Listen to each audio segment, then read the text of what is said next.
Never start a business just to earn money.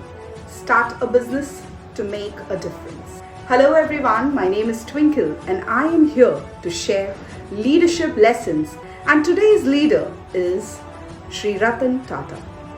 Ratan Tata के leadership से सीखने वाली वो 3 बातें जो हमारे काम आएंगी. Number 1, bold decision making.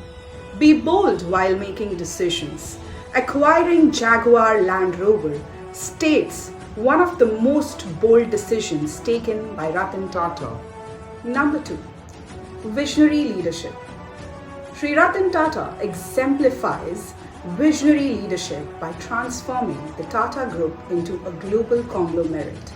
It teaches us to be very compelling while articulating our visions as a leader.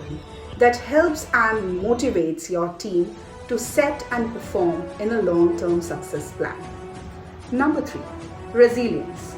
Ratan Tata is a great portrait of a resilient leader, as he was able to navigate his business through the rough times, teaching us one major aspect of being a great leader, which is setbacks are just an opportunity for doing better in life.